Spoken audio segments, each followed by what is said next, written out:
the people who live to 100 in Okinawa, they don't have a longevity protocol. They don't track their sleep. They don't take supplements. They don't have a morning routine. And yet, they live longer, in better health, with lower rates of dementia than almost anyone on Earth. I studied 5 of these regions, and I found 4 things they all share. The fourth one has the strongest mortality data of any longevity factor ever studied.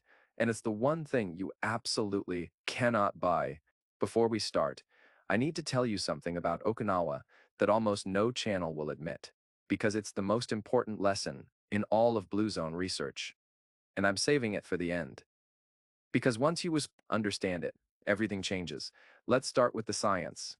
A scoping review published in the journal Aging and Disease in 2026 analyzed 65 peer-reviewed studies and confirmed 10 Blue Zone regions worldwide. From Sardinia in Italy to Loma Linda, California. This isn't a documentary. This is 65 studies. Here's what they all found. Factor 1, and this is the one that got covered in Friday's short, is going to reframe how you think about exercise forever. Factor 1, movement embedded in daily life. Not a workout, not a gym, a life where sitting is not the default. A scoping review in the Journal of Population Aging confirmed it. 83% of physical activity in Okinawa is low intensity. Gardening, cooking from scratch, walking to the market. No one in Okinawa is tracking steps. They just never built a sedentary life. And the data on why this matters is brutal. 3 hours a week in a gym. He American standard does not undo 165 hours of sitting. The centenarians understood something we designed out of our lives. Movement isn't an event. It's infrastructure. Factor 2 is where the data gets uncomfortable, because it directly contradicts what the American food industry spent 50 years and billions of dollars telling you. Factor 2, a predominantly plant-based diet. Now, I'm not going to tell you to go vegan, because the Blue Zones don't all eat the same thing. Okinawans eat sweet potatoes and tofu. Sardinians eat whole grain bread and legumes, with meat on Sundays. Icarians eat wild greens and olive oil. What they share is not a menu, it's a ratio. Plants dominate. Meat is occasional. Processed food is absent. The most powerful evidence comes from Loma Linda, California, the only Blue Zone in the United States. The Adventist Health Study, 2, followed 96,000 Seventh-day Adventists for decades. Vegetarian Adventist men live on average 9.5 years longer than the general California population. Women, 6.1 years longer. Same country, same state, same healthcare system. The only major variable is the plate. Factor 3 is one nobody in the supplement industry wants to fund research on, because you can't put it in a capsule. And the mortality data on it is gonna stay with you. Factor 3, a clear sense of purpose. In Okinawa, it's called Ikigai. Roughly, the reason you wake up. Not a career goal, not ambition. A reason. Any reason. A garden, a grandchild, a community role, a craft. And here's what the research shows. The Okasaki cohort study followed 43,391 Japanese adults for 7 years. People who reported having Ikigai had measurably lower all-cause mortality. Men with Ikigai, 15% lower risk of dying during the follow-up period.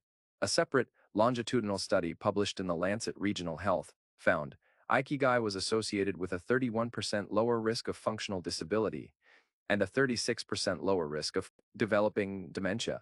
Why does purpose lower mortality? The researchers found people with Ikigai manage stress better, stay more active, and maintain deeper social ties. Meaning is not just psychological, it's biological. Your body responds to having a reason to be alive. Now, factor 4. I told you on Thursday, this was the one that may matter more than anything else.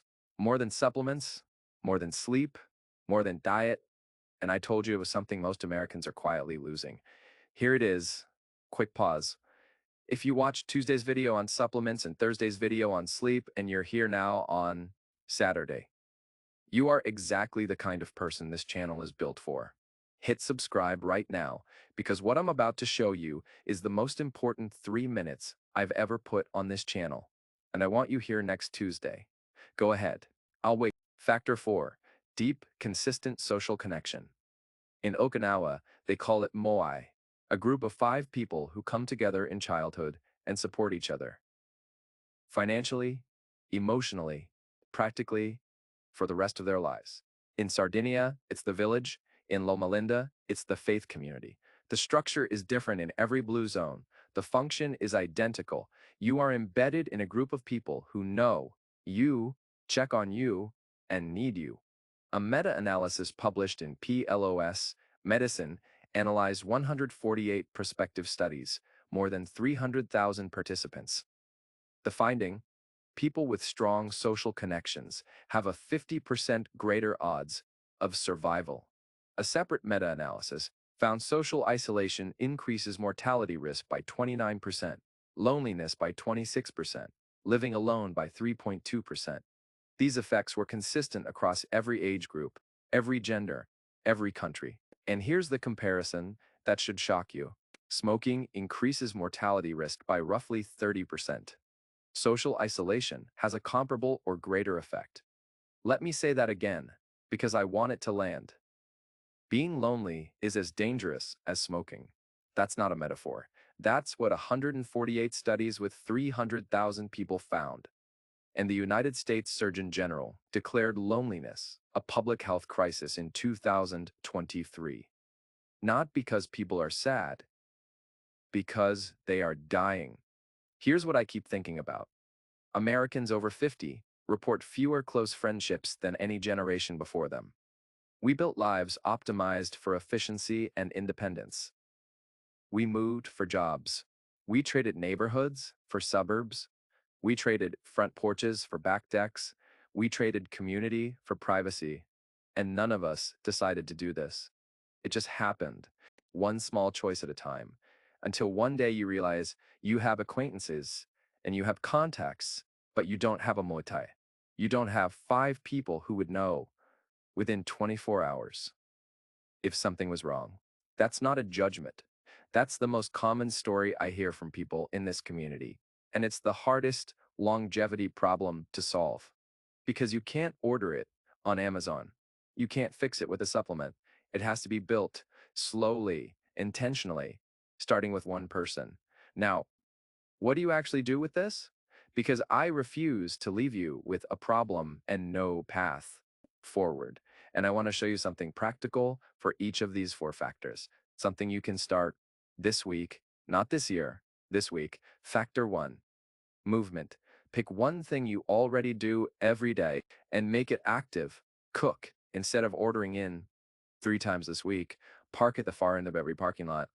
Every time, get a plant to tend. You're not building a workout routine. You're redesigning the infrastructure of your day. Factor 2, diet, not perfection. Ratio. Make plants the biggest thing on your plate at 2 meals per day. The Adventist data wasn't about veganism, it was about consistent proportion. Over decades. Start there. Factor 3, Ikigai. Ask yourself this one question and sit with it. What would you do tomorrow if no one expected anything from you and nothing was at stake? That answer, however small it sounds, is a starting point. Ikigai doesn't have to be grand. It just has to be yours. Factor 4. And this is the one I want you to act on first. Call one person, not a text, not a like, a call. Someone who knows your name and asks how you actually are. That call is the seed of a Moai. It doesn't start with 5 people, it starts with 1. Make the call this weekend. Now, I promised you at the beginning something about Okinawa. Something that most longevity content will never tell you because it complicates the beautiful story. And I think you deserve the complicated truth. Okinawa no longer qualifies as a blue zone. The researchers confirmed it. Poulain and Herm, 2024.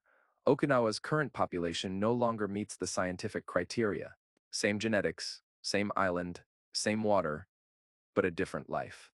The younger generation adopted fast food, office chairs, and screens. And every single longevity advantage their grandparents had vanished in one generation. This is the most important thing I can tell you about longevity.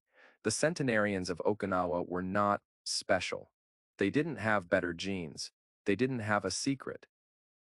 They just had a life where movement was daily, where food was real, where purpose was clear, where people knew their name.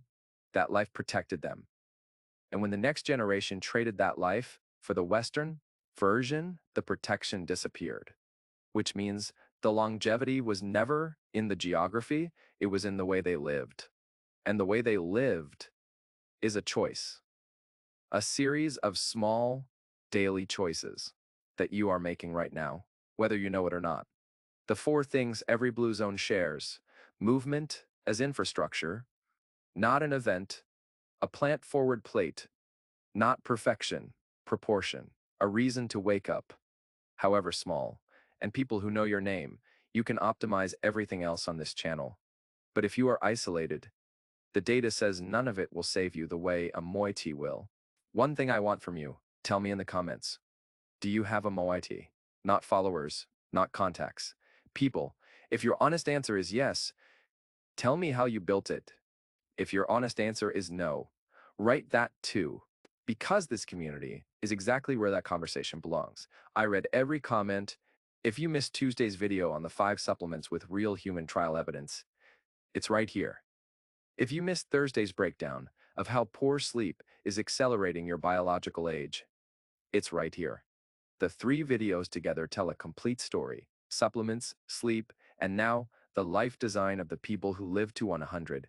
Watch all 3 and you'll have the clearest picture of longevity that YouTube has to offer right now. Next Tuesday, we're leaving blue zones and going to the lab. I'm going to show you the one exercise that scientists at Harvard are now calling the single most powerful predictor of how long you live. It's not what you think. And the research on it from the last 12 months changed my own routine completely. Subscribe if you're not subscribed yet, and I'll see you Tuesday.